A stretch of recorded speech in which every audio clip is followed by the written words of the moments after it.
decisions to hide. Back off, I'll take you on. Headstrong to take on anyone. I know that you are wrong. Headstrong, we're headstrong. Back off, I'll take you on. Headstrong to take on anyone. I know that you are wrong, and this is not where you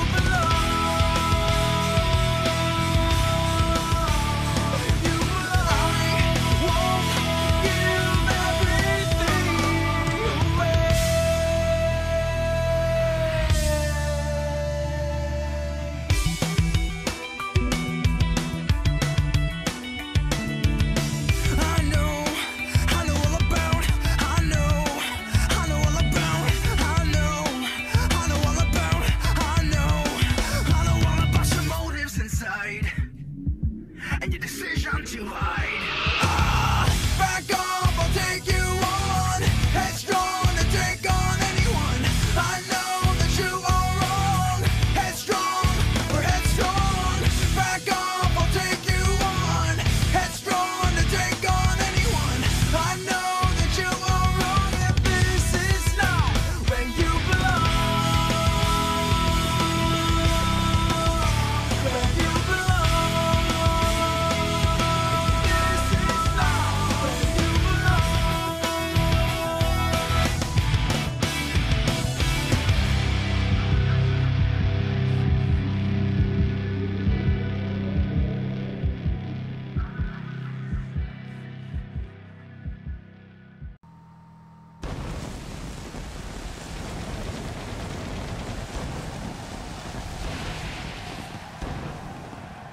Hey everyone, Shabbymania here, and welcome back to night number 2 of the SWE Shabbymania Octane, where I've still forgotten to do the boards around the arena. As you can see, they're still blank and white. We are live, and it's going to change a few times, isn't it, over the next few matches, because of course you can only have 7 matches on a show. But let's get straight into go! And here we go, we're going to start things off here this evening, just ignore that, with a little bit of Cody Rhodes versus Lord Steven Regal. Pretty cool match to kick things off, I think. I like this. I do like this a lot. Two guys who have not necessarily had the best of times so far in our Universe mode. Of course, Regal started quite late in, whereas Cody was here from the very beginning. Cody struggled a bit on and off. But I feel like he could have a strong finish here, and this is what he needs. Because, of course, as we did yesterday at Mayhem, Shabbymania Octane is worth triple ranking points. So this match is worth 15 points to the winner and -5 to the loser. So that is a big one. A big one. And it could really give one of these two guys a boost walking into WWE 2K18. Of course, I imagine that both of them will be used. Cody, of course, staying as part of the Bullet Club stable, whereas Lord Steven Regal or William Regal will be in the draft, wherever he may go. Unless, of course, he wins the Octane Rumble next week, which is, again, a possibility. You never know what could happen in the world of SWE. But what else we've got for you planned this evening? That's your question, isn't it? After this match, we're going to have Jay Lethal taking on Edge. Then we're going to see the Young Bucks, of course, managed by Kenny Omega, taking on Time Splitters for the Tag Team Championships. Mustafa Ali takes on Hirumu Takahashi for the Cruiserweight Championship. And then the main event of video number 1 is going to be Jack Gallagher versus Pete Dunne for the European Championship. That is a massive match, that one. Then into video number 2, which will be uploaded later on today, we're going to see Kenny Omega taking on Kota Ibushi with the Bucks at ringside. We've got a triple threat between Tyler Bate, Marty Scurll and Trent Seven. Then we're going to see a 6-woman ladder match for the Octane Women's Championship. Lita, Brie Bella, Summer Rae, Sexy Star, Emma and Carmella. Then we've got The Rock taking on, shall I say, Daniel Bryan. And then, of course, our main event. Drew McIntyre makes his first defense of the Octane Championship in a triple threat match against Hiroshi Tanahashi and Ric Flair. So there's a lot of action planned for you this evening, as Cody now makes his way down to the ring as well. Long entrance. Sorry, I keep knocking the filter into the microphone by mistake, so I better not making too much noise, if any noise at all. I might just completely dumb myself in there, you know. So Cody, yeah, like I said, he's somebody who I want to see more of. Of course, current Ring of Honor champion, I believe. If my knowledge of recent Ring of Honor is correct. I might be a little bit out, of course, but yeah, current Ring of Honor champion. Not yet held any gold, though, for us in SWE, which is a bit of a shame. But potentially we could see more from him. And a big victory here could really give him a boost. Like I said, moving into WWE 2K18, potentially having the chance to push on, maybe go for an upper mid-card championship, maybe even push on to a main event championship. Who knows? Sky is the limit for Cody. I've said before that I'm a big fan of Cody, and I think that little run he had against Damien Sandow for the Money in the Bank briefcase was probably the best run that Cody and Sandow had. And it wasn't long after that that WWE buried the pair of them. Sandow lost the Money in the Bank brief. Well, he cashed it in, didn't he, and unsuccessfully against John Cena on an episode of Raw. And then he got shipped off to all these little random storylines, including the whole Macho Man Dow and Damien Mizdow and all that sort of stuff.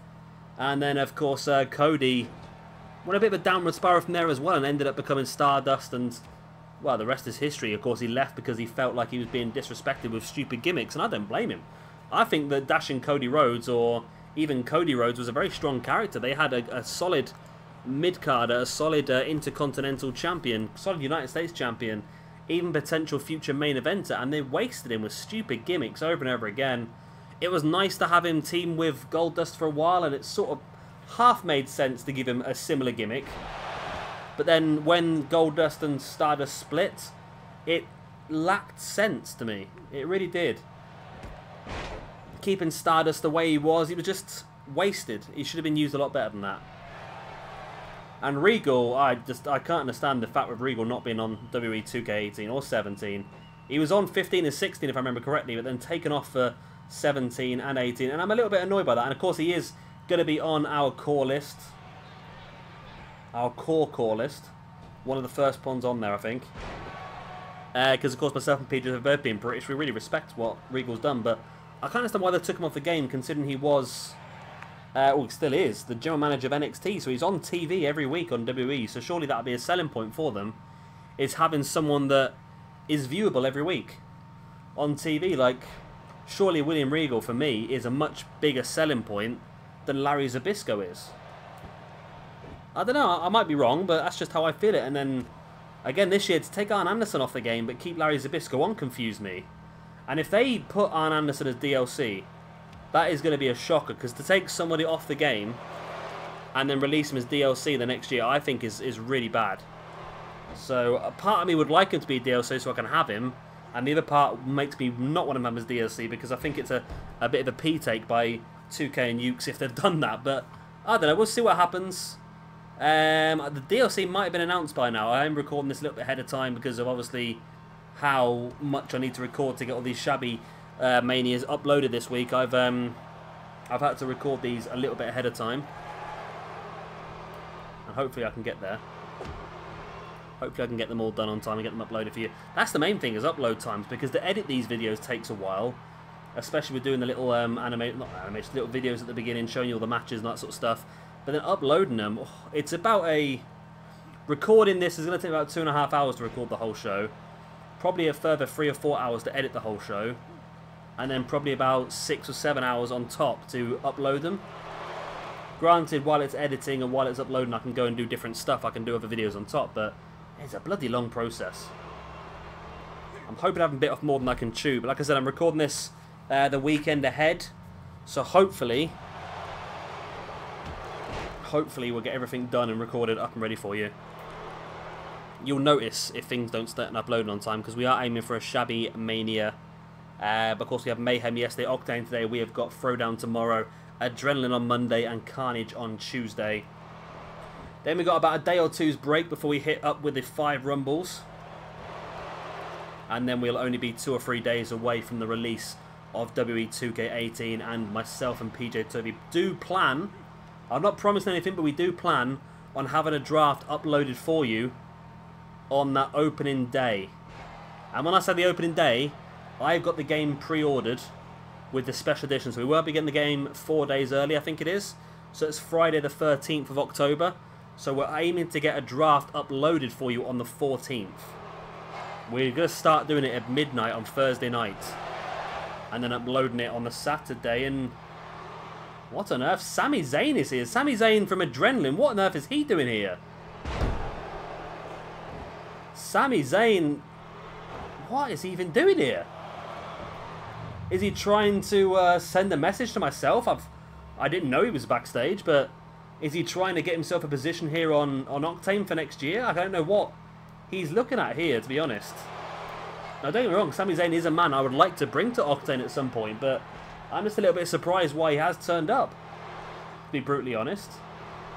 But yeah, like I say, maybe he is trying to push forward and get into a place. Of course, he probably knows William Regal quite well from their time in the NXT division together. Of course, NXT's general manager William Regal gave Sami Zayn some pretty big matches, including the biggest one I think Sami had in NXT, which was the debut of Shinsuke Nakamura, which is arguably one of the best matches NXT's ever seen, if not the best match.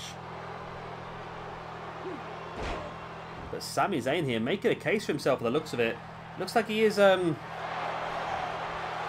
here supporting Regal by the looks of it, and here he is just right close to the action, and Cody Rhodes taps out and Regal gets the victory with the submission. Sami looks quite disappointed actually by that. Interesting. I don't know why Sami's here, but Sami seems to be trying to make some sort of appeal to us maybe to bring him in, or is he trying to support his former trainer William Regal? I don't know what is going on here. I really don't. We get to a point in the universe mode where the game's starting to confuse me.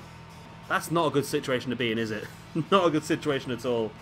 But it's a great win here for William Regal then. He gets the 15 ranking points, which is definitely going to give a big boost walking into WWE 2K18. Cody gets -5. It's been a bit of a write-off, this universe mode, for Cody, to be honest with you. So yeah, it's a bit tricky for him. Maybe we'll see a bit more of Cody next year.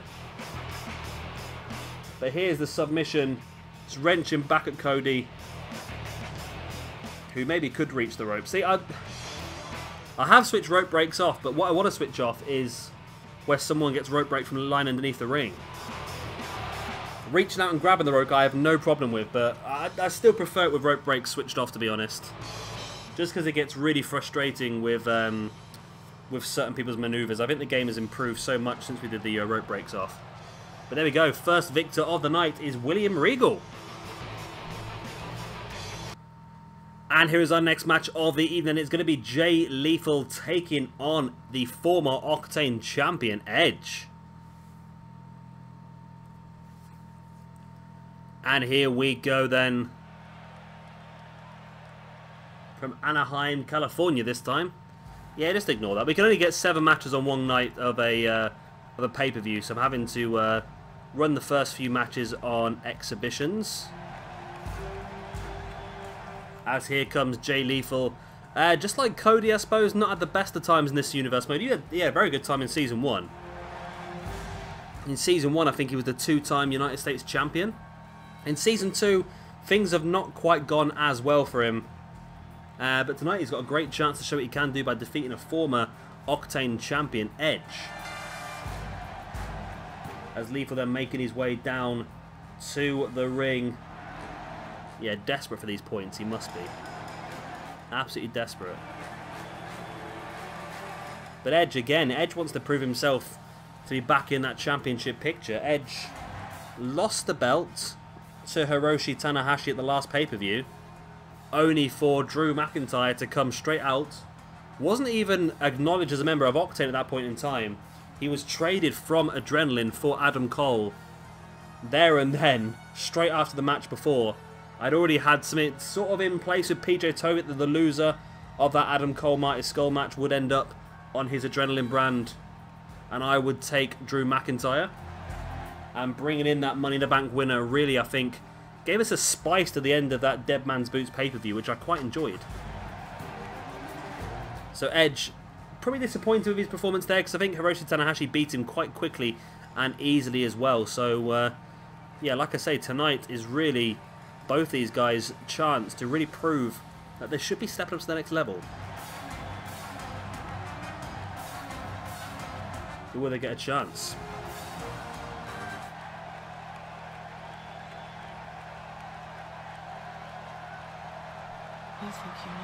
And here then comes the rated R superstar that is Edge. Of course, we did draft Edge and Christian as a tag team in this universe mode, but Edge winning the Octane champion, sorry, sort of broke that stable up, and Christian ended up disappearing off to Adrenaline in the end. Which I don't know what's going to happen with these two next year, whether we bring Edge and Christian back or whether we keep Edge and Christian separated. It depends. It's not Edge that's the problem. I think it's more Christian. Because I think myself and PJ both have a good place for Edge to be on a main roster. Maybe Intercontinental, maybe even main event like we've had in here. But Christian, on the other hand, is someone that I never really enjoyed on his own. That whole singles Christian run more match thing just did my head in more than anything. So I wasn't too impressed by Christian, to be honest. Yeah. Whereas Edge was always the star. He was always the poster boy of the tag team, really, wasn't he? But then again, PJ Toby, a big fan of old TNA. I'm sure he's going to want people like Jay Lethal and potentially even want Christian at some point. It depends. I don't know how PJ Toby feels about Christian either, to be honest with you. But it's going to be an interesting draft, I think, this time, because there's going to be a lot more names this year in the draft. And when I say a lot more, I mean a stupid amount. We're going to draft close to 400 people on this year's draft. 400. So get ready for that. It's going to be a hell of a video. It's going to be another 3-hour-long video, I should imagine. But the one thing we are going to do this time is because the game would have only just come out and we won't have the shows created, we won't have the created wrestlers downloaded. We're going to have the game in front of us. We're going to have some stuff going on in the background, but the draft itself is going to be very much the main focus, I think, of the whole thing. I think what we'll probably do is we'll do the draft, and while we're doing the draft, we'll probably just put a few matches on the background just to try a few of the new wrestlers out, try a few of the new match types out and all that sort of stuff. I think it'll be a really good way of doing it. A really good way of doing it. Actually, it's a really good idea. I didn't thought that before. Because then that gives us a sort of double barrel. Then we can do the draft while talking through, but at the same time we can test out some of the match types and see what works. I like that. I really like that, actually. It's going to feel more like a stream, I feel, than an actual... Maybe we will stream it. I don't know. Is that something you'd be interested in? If we did a live YouTube draft on a stream, would you be interested in that? Of course, it'll be uploaded as an actual video as well. But would you be interested in seeing myself and PJ Toby live stream on YouTube? When we get the game, it'll be obviously midnight in UK time on a Thursday night, so it probably won't be that good for you. But you guys in America, it probably won't be that. It won't be that late for you. Actually, it might not be a bad idea, and we can upload the video the next day as well anyway. So it's not a bad idea. I might have a discussion with PJ Toby about that, actually. That could work pretty well. Depends how up for live streaming he is. We could do that. I think this is something he mentioned actually before. I think it is definitely something he mentioned before. So it means we can just have a mess around with the game in the background while we're actually doing the draft. So I think that's actually a good way of doing it. It will give us a chance to do multiple things. Yeah, like I say, see the new game as the way it is, try out some of the match types, try out the match creator and all that sort of stuff. And while we sort out the new draft, it's going to be, like I say, probably about a 3 or 4 hour video. It's going to be hectic. There's going to be a lot of beer flowing, I'll tell you that for now. But it's going to be such a good episode, I think. Yeah, I'm really excited about it. I don't know if you can tell. I'm really excited about this new draft. Jay Lethal now locking the heads in on Edge. And Edge slides out the back. Edge now sending Lethal face first into the turnbuckle. Lethal fighting back with a back elbow and a running back kick as well. Jay Lethal up on the middle rope, taunting away crowd. It's probably the best idea by Jay Lethal. He needs to pay full attention to Edge. Edge is not a pusher by any stretch of the imagination, and you can't allow him that sort of time to get back up on his feet.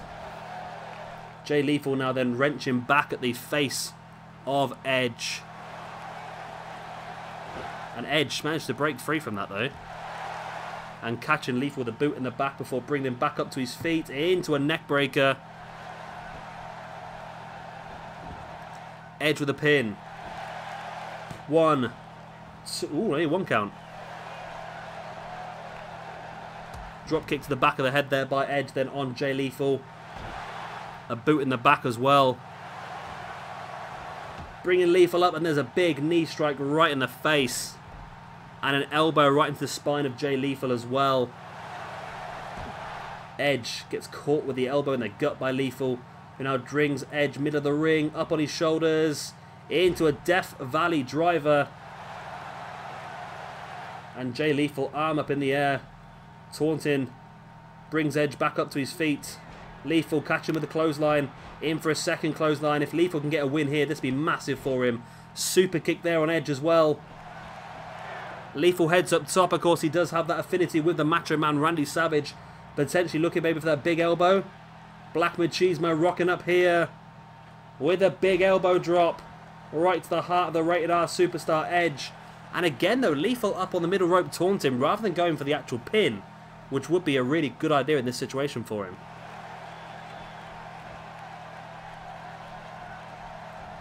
Lethal bringing Edge back up. Front chance, we now putting Edge against the ropes. Lethal. Springboard cutter by Lethal on Edge. There's the pin. 1, 2. And, oh, I thought that was a free count, but it wasn't. Lethal convinced it was a free count as well. It was only a 2 according to the ref, but it was really close. Lethal now bringing Edge back up, but Edge sending Lethal over the top. Dropping hard on his back at Edge. Pointing to his forehead, showing that he knows what to do. Edge bringing Lethal back up to a knee. Clubbing blow against the back. And a DDT as well. Edge bringing Lethal back up. There's a big clothesline of his own. Into a facebuster. Edge bringing Lethal back up to his feet. There it is, the Edgecution DDT. Edge with a pin. 1, 2, and 3. And Edge picks up the victory here over Jay Lethal. That is a good win. That is for... Oh, I've highlighted the wrong name. That's not good, is it? That's not good, is it? I'm going to have to mark that off so I don't get that wrong. Give the wrong person the license points. License points? I'm on the wrong game now. The ranking points, of course. So Edge does pick up the victory, and he picks up the 15 ranking points, which is massive for him, moving into WWE 2K18. He's got a high score, which is generally going to put him in a very strong position, maybe upper mid-card for WWE 2K18, maybe straight into the main event picture, who knows. It'll all be down to who drafts him and how they feel at the time, what brand he goes to, what sort of competition he's got. There's a lot of different things that could affect this. But we have now got for you, after this one, 3 championship matches in a row. Up next, the Tag Team Championship match, then the Cruiserweight Championship match, and finishing off video 1 with a European Championship match. Let's get straight to the next one. As Edge still milks his celebration, as you do. And we are going to start things off then, of course, with the Octane Tag Team Championship match, as the Young Bucks, alongside, of course, Mr. Kenny Omega, challenge the team that have held the belts for a very long time now, the whole way through Season 2, Time Splitters. And here we go. So at the end of this match, we will know the first people that are going to be guaranteed to be on Octane for WWE 2K18. Will it be Time Splitters, the Tag Team Champions that have held the belt throughout the entirety of WWE 2K17 for us? Of course, they defended it at the last pay-per-view against Cesaro and Sheamus. They defended it at the pay-per-view before against the Revival. Oh, that was it. They defended it twice so far, and this is their 3rd title defense, which is quite a big amount on WWE 2K18, in fairness. A lot of people don't defend the championship that often. It normally changes hand incredibly often, doesn't it? That's the way it normally works. It's a bit crazy, really. And here then come the Young Bucks, wearing the golden trunks. Not really trunks, are they? Golden tights. Showed all the gold they have had. They see the Ring of Honor Championships on there. I think the New Japan Tag Team Championships are on there, as well as the PWG belts. Quite affectionately known within PWG especially as the most ugly looking Tag Team Championship belts in the world.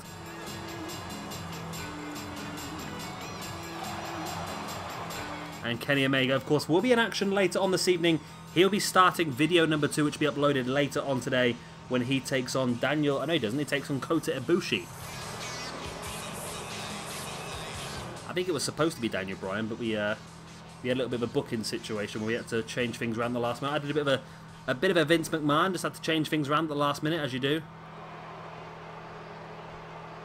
So, of course, then now we have the champions. It's time split, of course. Kushida, the former Cruiserweight champion, of course, held the belt for all of a few weeks before losing it to Mustafa Ali. And, of course, his tag team partner, Alex Shelley. Now, I'm unsure what's going to happen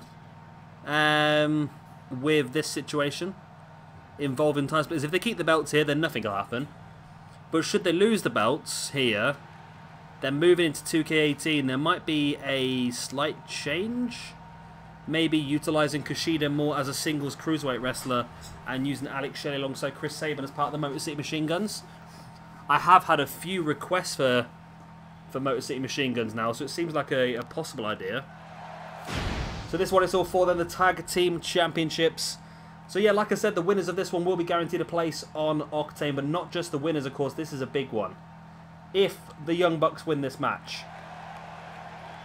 then Cody Rhodes, Marty Scurll, and Kenny Omega will also be guaranteed a place on Octane next year. I keep saying next year. It's not next year. It's next game. And if, obviously, the Time Splitters win, then, of course, those two will be guaranteed a place on our roster in 2K18 as well. So, like I say, it's a bit up and down.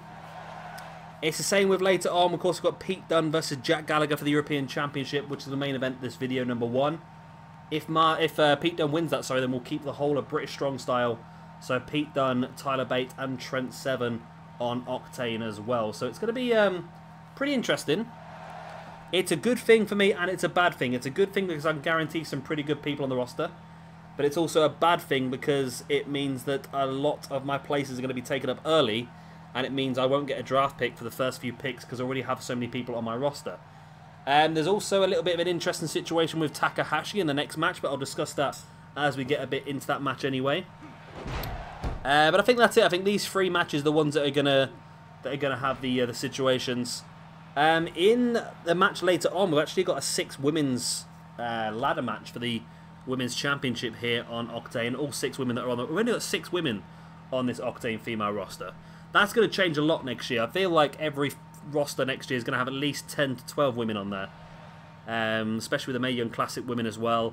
And the more women that are on the game. So that's going to be pretty cool. I should imagine we'll get Beth Phoenix as part of the DLC as well at some point. So yeah, that might be interesting as well, depending on if we do try and link anybody up together in that situation, maybe. Because I was considering maybe linking up Lita with the Hardy Boys. I was considering linking up Brie and Nikki Bella together as a tag team.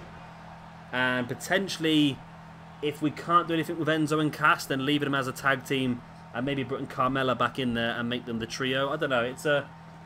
I don't know. Carmella seems to have done a lot better since she's got rid of Enzo and Cass, to be honest. And Cass seems to be doing better since she's got rid of Enzo. I don't know.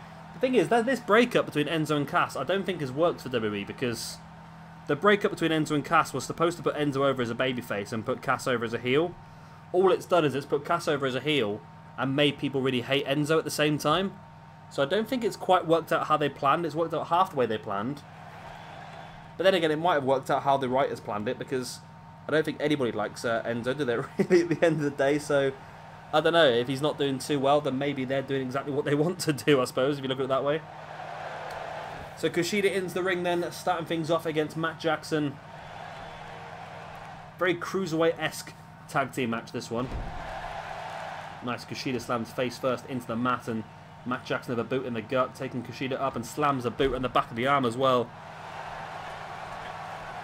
Matt Jackson up on the middle rope, now up on the top rope. Then back down to the middle rope. Utilising all the ropes here. Nice tornado DDT there by Matt Jackson. The backflips into it as well. The Young Bucks always there to try and impress with some sort of flips or tricks, and that's the way they work. Clubbing blow, and then Kushida catching Nick Jackson unawares there with that Hurricanrana. And Kushida stamps right in the face of Nick Jackson as well. Oh, and a big knee strike to the face there by Kushida. Kushida bringing Nick back up, and Nick catches Kushida with a jawbreaker. Into the middle of the ring, there's a boot in the gutter now. Nick Jackson, package pile driver. Of course, Nick and Matt Jackson, very good friends of Mr. Kevin Steen. And you can see there with that package pile driver, what an amazing situation that would be if the Young Bucks debuted on SmackDown alongside Kevin Owens. My God, can you imagine the crowd? That'd be insane. And I feel this whole Undisputed Era thing, just to go completely off in a different direction, this whole Undisputed Era thing on NXT, that's got a real feel of the Shield about that, as for me. And I feel like those three guys, if they were to debut on the main roster as well like that, could be very, very incredible. It would be amazing to see them really work that way. So you see Kenny Omega at ringside. So the fact that he's at ringside makes me think that he wants to confirm his place here on Octane as well. Nice diving knee strike there by Alex Shelley. Yeah, so Kenny Omega's here. I don't know if he wants to confirm his place here on Octane or whether he just wants the gold, because obviously Bullet Club are stronger if they do have some gold with them. But of course, Kenny Omega, like I say, if his team wins this one, he's guaranteed a place on Octane himself next year. I don't think it's ever going to be a worry for Kenny Omega. I think he's one of the, it literally is the first name on the list for downloaded cores. Literally, I didn't write anything else down till I wrote Omega. Nice spear there by Nick Jackson as well on Alex Shelley. So yeah, like I said, in some cases, winning a championship is your guarantee to be on the game. Of course, if you are already on the game as an actual released 2K/Ukes wrestler, then that's not a problem. You're guaranteed to be on a roster somewhere. If you're a created wrestler, some of the created wrestlers that we got this year might not make it onto 2K18. So winning a championship is their main guarantee. There is the super kick by Nick Jackson. There's the pin as well. 1, 2. Oh, and Kushida got there just in time. And Nick heads up top once again. Shooting star press by Nick Jackson. Alex Shelley. Alex Shelley struggling here. He's taken a lot of damage here from Nick Jackson, who's looked incredible. Matt Jackson now springboard 450. Alex Shelley rolled out the way, and Omega just having a word in Nick Jackson's ear, just trying to coach him in the right direction. But I don't think they need too much coaching at the moment. The Young Bucks dominating this situation, and the Young Bucks are a team that I would have liked to have seen do a bit better here. They had an opportunity at #1 contendership early on in the Universe mode. Didn't manage to pull it off, though, did they? They lost the Revival. And since then, it's been a little bit up and down from the course. At the last pay-per-view, the Dead Man's Boots, Kenny Omega and the Bucks defeated the New Day in a #1 contendership match. This is why the Bucks are here. And that was a real big step forward for them. And of course, remember, this is not only for the championships and a place on the roster, but as we did last night at Mayhem, we are going to make all of our matches here this evening worth triple ranking points. So this is worth 30 points to the winning team, as well as 15 points to the two winners individually. Alex Shelley taunting away at the crowd there, and oh, he did just about catch Matt Jackson there before Matt caught him. Nice jumping drop kick, and again as well. Nice neck breaker there by Alex Shelley. Alex Shelley now stalking Matt Jackson. Super kicks the kneeling Jackson. Wow. Shelley bringing him back up, and Shelley sending him into the far corner. You'll see a little bit of a tag team work here by Time Splitters. Nice double hip toss and kicks to the front and the back at the same time. And here comes then Kushida, the former Cruiserweight Champion and former Cruiserweight Champion and current Tag Team Champion, shall I say, here on Octane. Big knee right in the spine there by Kushida once again, who heads up top. Nice moonsault with a strange rotation to land it as well. Into a lion salt with again a strange little jump mid-air to actually land on target rather than overdoing it like he was looking like he was going to do there for a moment.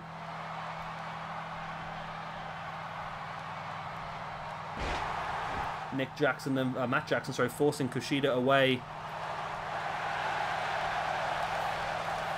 Matt Jackson just taunted in the corner though. Maybe needs to pay attention to the former Cruiserweight Champion Kushida. And there's the super kick once again, this time by Matt Jackson. There's the pin. 1, 2. Wow, brand new tag team champions. Alex Shea didn't even come in the ring.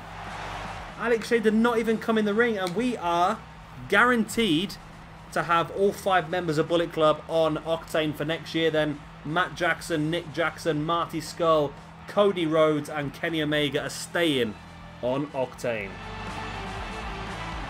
Why didn't Alex Shelley come in the ring to break that up? I know he's pretty knackered with the damage he'd taken, but I'm just surprised.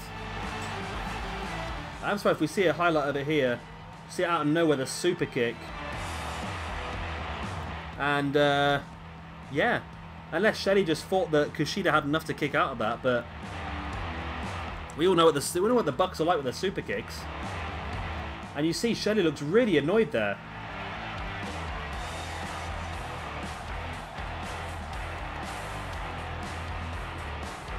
And here we go then. Brand new tag team champions.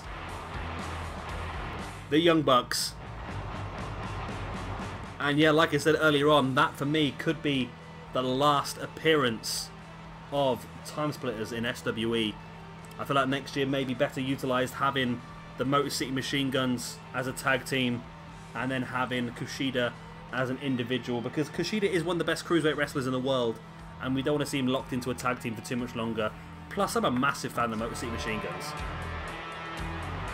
And here is our next match then. It is going to be Hirumu Takahashi taking on Mustafa Ali for the Cruiserweight Championship. And here we go then. Another big match here. Of course, Mustafa Ali won the Cruiserweight Championship at the last pay-per-view, defeating Kushida as well as Mark Andrews and Kota Ibushi in a fatal 4-way ladder match. And that was only his second ever match in SWE. His first match was a qualifier for that ladder match. It was a triple threat, which he won as well. So it's been a pretty good time in SWE for Mustafa Ali. But now it's time for him to prove himself at the biggest stage of them all against, again, one of the biggest and best cruiserweights in the world as well, Hirumu Takahashi. Now, I mentioned last match about, of course, the Bucks being aligned with the rest of Bullet Club. So the rest of Bullet Club are guaranteed a spot on SWE's Octane brand next year as well. And we also said about Pete Dunne alongside Tyler Bate and Trent Seven as British Strong Style. So should Pete Dunne win the next match against Jack Gallagher for the European Championship, those 3 guys will stay on this brand as well.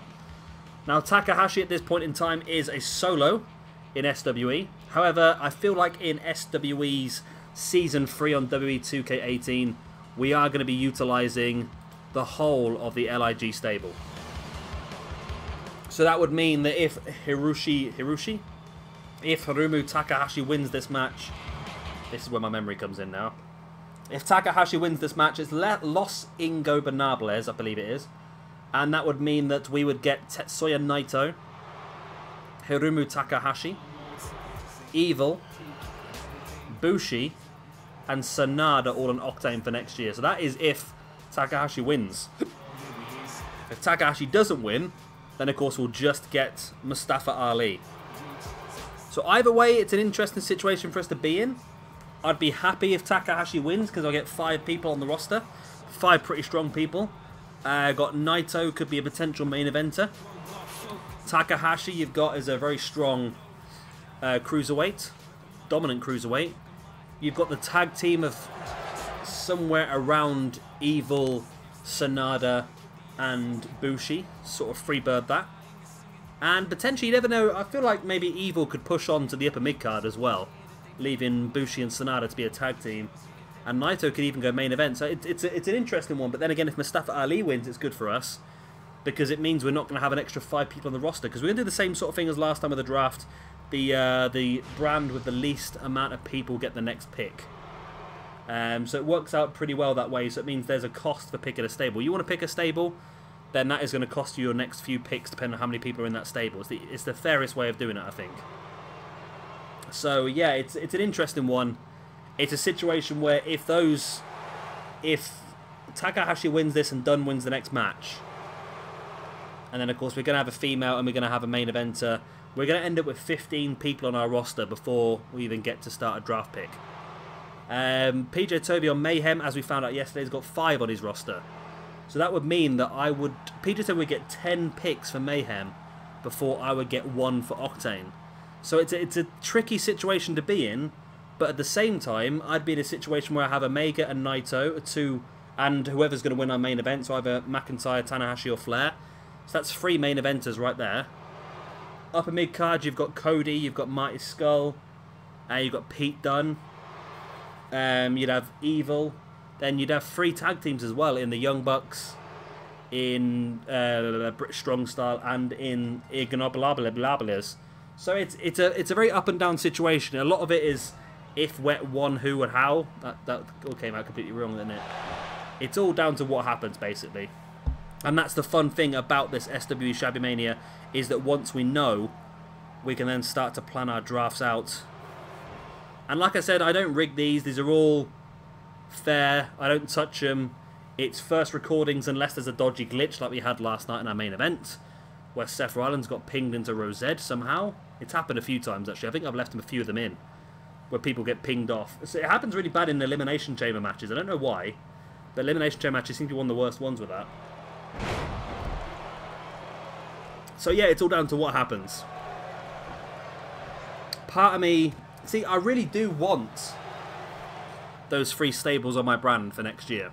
However, at the same time, I don't want to have to watch PJW pick a load of really top names before I get a chance, because that happened last year.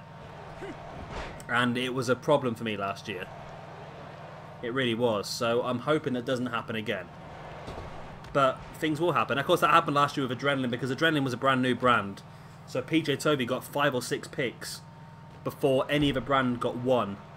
So PJ Toby actually had a really strong start for Adrenaline, picking up the likes of Nakamura, Okada, Ricochet, Ospreay, basically picking everyone he knew I wanted. And yeah, it's a tricky one, and it could happen again depending on how these brands all kick off. But we'll have to wait and see what happens, I suppose. And that's part of the fun of the draft. And then again, our draft list is going to be so much bigger this year that I feel like even if PJ Toby gets 10 picks before us, there's still going to be so much amazing talent for us to pick from that it's not going to be a problem. And the chances of us wanting the exact same people, they're pretty high at the same time, but at the same time they're pretty low, because like I said, how many people there are. And I think this time we're both coming into it with a lot more preparation. Last time, we sort of came into it a little bit drunk with no idea what we were doing. But this time I feel like we're both planned out a bit more. I've been rough drafting rosters now for weeks upon weeks upon weeks. I don't even know who's going to be on our brand to start with, but I've been rough balling some ideas, getting together the sort of things that I want to do moving forward. And once we finish Shabbymanias and of course the Rumbles next week, we'll know exactly where we stand and when we can start to push forward and see exactly who it is we are going to be drafting. I'm looking forward to that, actually. I'm looking forward to having a clear idea. And for me, because I'm going to try and get everything up, recorded and uploaded early enough to make sure that everything comes out in time for you guys. So it'll give me an extra few days to really think about things and make sure that I know exactly what I want to do. I've got some ideas. Some very interesting ideas that I think you'll like. And I'm hoping that this year the storylines are going to be a bit better. I'd like to utilise the feud system a bit better, but the last couple of years it's not really worked. I'd like to be able to put my own cutscenes where I want my cutscenes to be, but I don't think the game allows that. I'd like to be able to see where a cutscene is, if I want to. See where a cutscene is and then change it or add one or take one away if I want to. I feel like that's a real cool way of doing it, but it's just sort of like merging then the universe mode with the old storyline editor, but I don't know if the game or 2K or Ukes will allow us to have that much power yet, but we can still do what we can do, I suppose. We'll do the odd storyline. We'll do a little bit of storyline here and there. It's nice doing storyline, but it's difficult to do with the limited powers that we have. Nice German suplex there by Hirumu Takahashi, who now is wrenching back at the neck of Mustafa Ali. Mustafa Ali really came in and just dominated the Cruiserweight division here. Of course, he won a triple threat against Tyson Kidd and Noam Dar to get his place at Dead Man's Boots in that fatal 4-way ladder match, which he won. I turned my back to look at the paper and Takahashi almost won the match. I don't even know what he hit there to get that pin, but pretty strong. Yes, so Takahashi, one of the top They haven't given the fluffy boots, have they? They're giving them. The fluffy boots are on the game though, aren't they? Or are they? I don't know if they are actually. I think they are. I think they are. Yeah, Takahashi won the best cruiserweights in the world, and I think that's how I want to use him a bit more next year. He has been used a bit this way this year. Of course, he didn't debut until this month, did he? Was it this month? Or was it last month? No, he debuted last month. When Carnage began, we got the few extra spaces. Takahashi took on Kushida on his debut and got the victory there. And then also, did he lose a match? He lost the week after in a triple threat match against Kalisto and Mandrew. So it was a very up and down sort of time for him, and he can really finish things on a high, and he has done. Oh wow. Okay. Okay, Takahashi is your brand new Cruiserweight champion. Another new champion here this evening. And that does mean that Los Ingobernables will be making an appearance on the Octane brand next year as well. So we've still got 3 more championship matches for you tonight. Across the next, of course, we've got 1 more match in this video. And then we've got the full 5 matches coming in video number 2. We've got 3 more championship matches coming, and I already have 10 people guaranteed to be on my brand for next year. That is a situation that I wasn't fully intending to be in, but at the same time, like I said, Bullet Club and Los Ingobernables, that I can't pronounce. Los Ingobernables. Los Ingobernables. I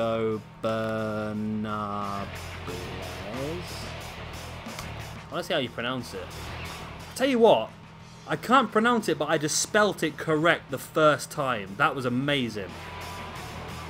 It's not that difficult to spell, really, is it? Because I've literally been saying it phonetically. So it's quite easy to do, really, isn't it? It is Latin, or Spanish, shall I say, for the phrase the ungovernables. That's what they're called. I might just call them the ungovernables, just for my own ease. The ungovernables. Los Ingobernables. The ungovernables. I might call them the ungovernables. That might be a bit easier for me. But there you go. We now know that next year for 2K18, I keep saying next year, we now know that next month in 2K18, we have got Kenny Omega, Marty Skull, Cody Rhodes, the Young Bucks, Tetsuya Naito, Hirumu Takahashi, Evil, Bushi, and Sanada all on Octane. Our brand is looking very New Japan already, isn't it?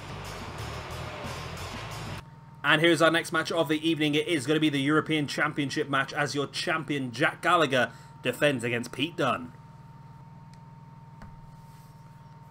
And here we go. The main event of video number 1. Of course, we still have a full 5 matches coming for you in the other video that will be uploaded very, very shortly. Of course, that will be Kenny Omega versus Daniel Bryan. No, it won't. I keep saying that. Kenny Omega versus Kota Ibushi, I mean. Tyler Bate versus Trent Seven versus Marty Scurll in a triple threat match. Just for shits and giggles, that one, really. Just try and keep ourselves entertained. And, of course, a lot of ranking points on the line there as well. 30 ranking points for the winner of that one. Because it is, of course, Shabbymania. Everything's worth triple at Shabbymania. Also, we've got the 6 women's ladder match. Lita versus Brie Bella versus Summer Rae versus Sexy Star. Sexy Star. Bit of a risky one there. Versus Emma versus Carmella. That's, of course, for the Octane Women's Championship. The Rock takes on Daniel Bryan. And then, of course, Drew McIntyre defends his Octane Championship against Hiroshi Tanahashi and Mr. Ric Flair. So Pete Dunne in the ring. Pete Dunne had a terrible start to this universe mode. In fairness, he didn't have a very good start at all. However, he's really turned it around and he's been on such a good run of recent, which culminated in his victory over Marty Scurll a few weeks back, which was an awesome match. A match that ended up being in our top match playlist. And that match led him to this match here at Shabbymania to fight it out against Jack Gallagher, who's been his own little success story himself, hasn't he, really? We never expected this from Jack Gallagher. Let's go back to the tail of the tape here. Jack Gallagher made his debut on the first episode of Octane, defeating Pete Dunne and Sheamus in a triple threat match to qualify for the European Championship match at our first pay-per-view. The week after that, we saw Cesaro beat Noam Dar and Mark Andrews in a second triple threat qualifier. At the pay-per-view, Jack Gallagher defeated Cesaro one-on-one to become the European champion in a match that I was not expecting to go that way. Then into month number 2, we didn't see much of Jack Gallagher until we got to the pay-per-view. Daniel Bryan defeated Cody Rhodes, Jay Lethal and Christopher Daniels in a European Championship Fatal 4-Way. And then Jack Gallagher proceeded to defeat Daniel Bryan at Dead Man's Boots to keep a hold of this European Championship. It really has been an incredible run for Jack Gallagher, who has competed a few times, mainly in dark matches, to be honest. He teams up with the Vaudevillains every now and again for a 6-man tag here and there. We saw him defeat the Dream Team and Steamboat, which is not exactly the most difficult thing in the world to do, is it? Let's face it. And of course, he's been on a few little ones here and there. I'm sure he did another one. I'm sure he did alongside the Vaudevillains against the New Day. And that was a win as well, I think. Oh, no, it wasn't. No, he was a manager for a match of the Vaudevillains versus the New Day, which the New Day won. So, of course, that didn't affect Jack Gallagher's momentum or his ranking points, of course. So he's done okay. So far, Jack Gallagher undefeated. Whereas, of course, Pete Dunne, like I said, had a rough start. And then just sort of turned it around. The King of the Cruiserweights, I think, was the real time where Pete Dunne turned things around. He pushed on from there. And sort of made himself a mainstay, really. Like I say, he lost that European Championship Triple Threat in the first show. He then went on and lost the Triple Threat match at the first pay-per-view to Eddie Guerrero. And then even into the second month, the King of Cruiserweights was ongoing at this point in time. And he did start to turn things around. He got a victory over Enzo Amore, which is not exactly difficult, is it? Let's face it. He then went on to defeat William Regal on TV. And I think that William Regal match was really the one that turned things around for him. He did not appear in the last pay-per-view at all, which is interesting.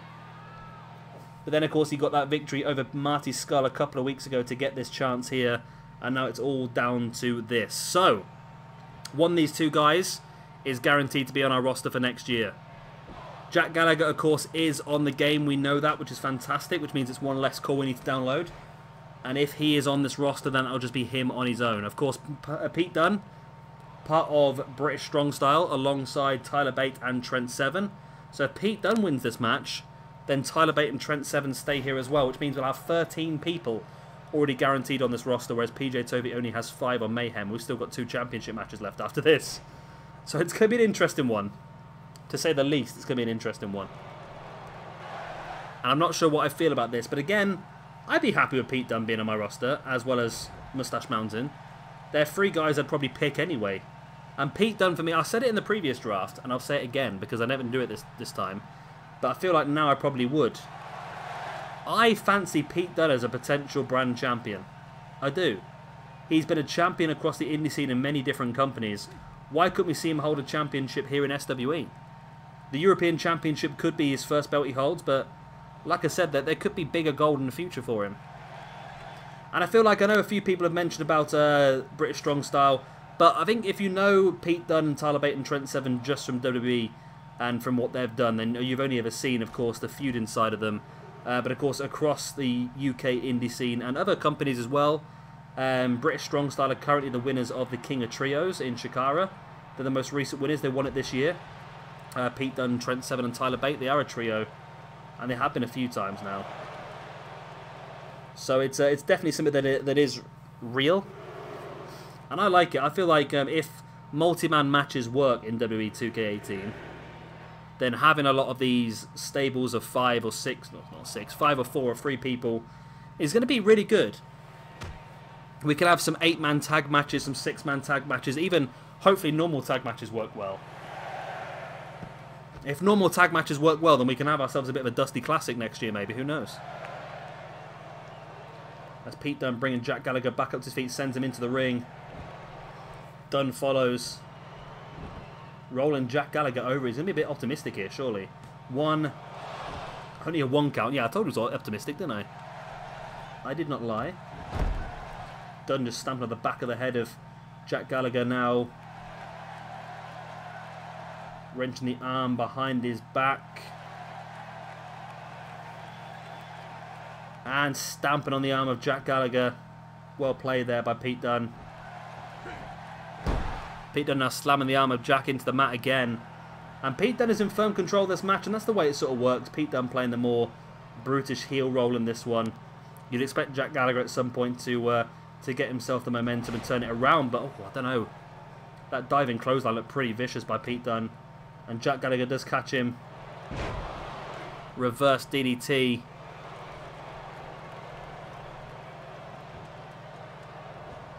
Jack Gallagher now taking Pete Dunne up into a vertical suplex as well. Yeah, so now we know after that previous match we have got Los Ingobernables, or the Ungovernables, on our brand for 2K18 as well. I feel like Tetsuya Naito is going to be a very strong main eventer for us. We've not used him too much in that position here on Throwdown. But I feel like on Octane next year, it's definitely going to be a good place for him. I feel like a main event base of Pete Dunne, Naito, and Kenny Omega is a strong base. A little bit of a dark horse, underrated base. Maybe not with Kenny Omega. Kenny Omega is rated incredibly well. But Pete Dunne and Naito are two guys that I feel like are not really given the sort of plaudits they deserve. I know Pete Dunne's given a lot of plaudits, but like I said, not really in the main event picture. And I feel like in SWE 2K18, that's definitely going to be a good place for him to be. Jack Gallagher there with the atomic drop. But I'll be in a very bad situation, actually. If Pete Dunne loses this match, I'll be in a very bad situation, because the way my brand's looking at the moment, the amount of people I'm going to have on there, PJ Toby's going to get quite a few picks before I get a chance. So I could end up losing out on British Strong Style. But again, there's a lot of big names on there to pick. You've got all your big names, of course, already. You've got your AJ Styles, your Samoa Joes, those sort of guys. Sami Zayn, Kevin Owens, all the ones that we like. But then you've also got some of your stables, like of course we've got British Strong Style. Like I said, you're going to have the undefeated era, so Adam Cole alongside Red Dragon, but that of course is going to depend on what happens at Throwdown Shabbymania tomorrow, and whether Red Dragon keep a hold of the championship. If they do, then Adam Cole makes his way to Throwdown. So Pete Dunne backing away into the corner. Dunne dragging Jack Gallagher away from the ropes. What's he got planned here? A big boot in the gut of Jack Gallagher. Pete Dunne now heading over the top. Quesadora. Great move there by Pete Dunne. As Jack Gallagher rolling him through into a calf crusher. Beautiful move by Jack, just rolling Pete Dunne through. Is Pete going to tap here? If he does, then Jack Gallagher would cap off an incredible performance in WWE 2K17. He has been incredible so far. He's beaten all the objects that have been placed in front of him. Like we never thought he'd defeat Cesaro, and he did. And then we even more didn't think he was going to defeat Daniel Bryan, he did. And there's that running dropkick by Jack Gallagher, but Pete Dunne no selling it, getting straight back up on his feet. Pete Dunne taking Gallagher up. Jackknife powerbomb in the middle of the ring and rolls it through. Stacking Jack Gallagher up. That's a difficult one to get out of because the body weight of Pete Dunne. Or Pete Dunne signaling here for the end, possibly. Brings Jack Gallagher back up to his feet, up into a tombstone pile driver. And that could be it here for Jack Gallagher. But Pete Dunne is not even finished. Oh, step up in Seguri. Why doesn't Pete Dunne go for the pin? He's destroying him here. Pete Dunne just wants to take Jack Gallagher to pieces, and that's what he's doing here at the moment. Dunne bringing Gallagher back up once again. Big scoop slam. And now Dunne stalking Gallagher once again. Dunne, I think he's just rubbing salt into the wound here. He could have beaten Gallagher here a moment ago. And there it is, the flatliner by Pete Dunne, and surely that's going to be enough. Referee, come on. 1, 2, and 3. And British Strong, oh my god. British Strong Style's guaranteed as well. Right, there we go then. We now have 13 people guaranteed for the Octane roster in WWE 2K18. That is quite a big start to our roster already, I must say. But like I said, I don't know how I feel about it. I'm ambivalent, I believe the phrase is called. Ambivalent. Which means you feel two completely opposite emotions about the same thing at the same time. Now, I'm really happy to have those 3 stables on my brand. But at the same time, it does mean that I'm going to have a disadvantage when it comes to the draft picks, because I'm not going to get to pick very early, because all the other brands are going to have to catch up with us.